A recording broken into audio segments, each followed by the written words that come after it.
नमस्कार, मी साक्षी. न्यूज 24 सह्याद्रीमध्ये तुमचं स्वागत. सध्या संपूर्ण महाराष्ट्रात अवैध धंदा फोफावला असून त्याला आळा बसवण्यासाठी महाराष्ट्र सरकार अपयशी असल्याचं चित्र दिसून येत आहे.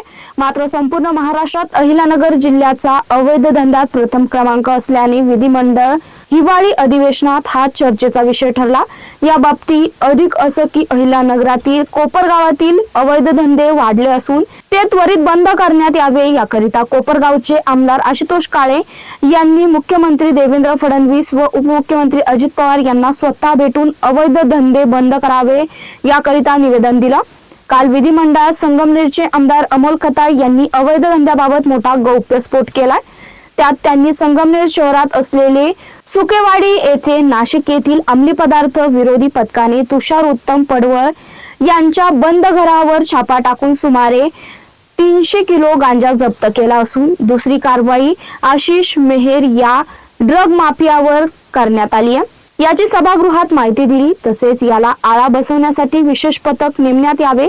तसेच कर्नाटकातून येणाऱ्या हिरा गुटखा गोवा धंद्याला पाठबळ मिळत आहे, याची चौकशी करावी अशी मागणी केली. यावर सकल प्रकरणाची सखोल चौकशी करून संबंधित दोषींवर योग्य ती कारवाई करण्याचे आश्वासन देण्यात आले. अध्यक्ष महोदय, माझा संगमनेर मतदारसंघ येथे सुकेवाडी या ठिकाणी आज एक मोठा छापा पडलाय. 300 किलोहून अधिक मोठ्या प्रमाणात गांजा पकडला गेलाय. तुषार उत्तम पडवळ याच्या घरावर नाशिक विभागाच्या अंमली पदार्थ विरोधी टास्क फोर्स आणि शहर पोलीस विभागाने हा छापा टाकलाय. सकाळपासून टास्क फोर्स आणि संगमनेर पोलीस उपविभागाचे अधिकारी तसेच नाशिकचे अधिकारी या ठिकाणी कारवाई करत आहे. बंद घरात अंमली पदार्थ आल्यापासून छापा पडताच आरोपी तुषार पडवळ घटनास्थळावरून पसार झालाय. घरापासून जवळच एका ऑटो रिक्षामध्ये सुद्धा गांजा सापडलाय. संगमनेरमध्ये मोठ्या प्रमाणावर गांजा पकडला गेलाय.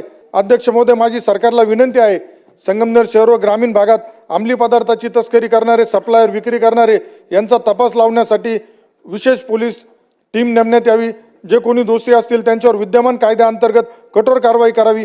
तसेच अध्यक्ष महोदय, मागील आठवड्यामध्ये तिथं ड्रग्सची सुद्धा कारवाई करण्यात आली होती. आशिष मेहर नावाचा जो ड्रग्ज माफिया होता, तर या अहिल्यानगर जिल्ह्यामध्ये काही पोलीस कर्मचारी आहेत, चौधरी, घोडके, हे पोलीस कर्मचारी गुटख्या धंद्यांना सुद्धा पाठबळ देत आहे. आज मला शंका आहे का अहिल्यानगर जिल्ह्यात हिरा डायरेक्ट गोवा गुटखा पिकअप कर्नाटक व इतर राज्यातून येत आहे. आज संगमनेरमध्ये वेळोवेळी अशा प्रकारे अवैध ड्रग्ज असेल, गुटखा सरकारने या गंभीर घटनेची दखल घ्यावी.